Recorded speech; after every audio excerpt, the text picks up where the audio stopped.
আয় এদিকে আয়, আজ তো পুইতি ফেল দিব। তোকে বারবার বলেছিস জেনারেলে ভর্তি হতে, তাও তুই মাদ্রাসায় ভর্তি হয়েছিস। এখান দাঁড়া, তোকে জ্যান্ত পুইতবো যদি এক ধাপ লড়িছিস। একদম খবর আছে, লোককে দাঁড়া থাক।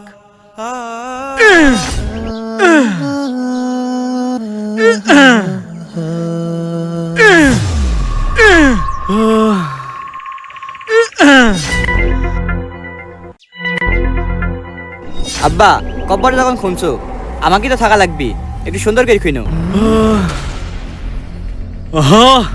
সুন্দর করি তো খুনছি, প্লাস্টার করে টাইলস লাগা দিব। থামেক, বারবার বলেছি জেনারেলে পড়তে। মাদ্রাসায় পড়ে হুজুর হবি, লোকের ছেলে 50-60 হাজার টাকা বেতন পায়, আর মাদ্রাসায় পড়ে কয় টাকা বেতন পাবো তুই?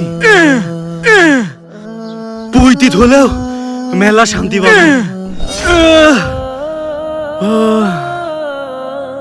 আব্বা তুমি তো হাফসা গেছো, কোদালটা আমার কাছে দাও, আমি তোমাকে কোবা দিচ্ছি।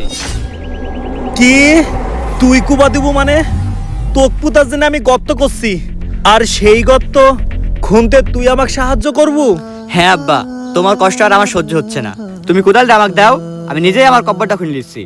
বাপ, আমার কষ্ট দেখে তুই কষ্ট পাচ্ছিস, আমার কাজ তুই করে দিতে চাচ্ছিস, এইগুলা তো কেডা শিখাইছে? আব্বা এগুলি আমার মাদ্রাসার হুজুরের শিক্ষা। আমার হুজুর বলিছে বাপ মায়ের কখনো কষ্ট দেওয়া যাবেনি, তাই তোমার কষ্ট দেখে আমারও কষ্ট সহ্য হচ্ছিল না আব্বা। আমার হুজুর বাপ মায়ের মাথার তাজ করে রাখতে বলিছে। বাজান, আমি আসলে বুঝতে পারিনি। আমি তোর জন্য আমি কবর খুনতে আইছিনু বাপ, তুই আমাকে মাফ করে দিস বাপ, আমি শোনা চিনতে পারিনি।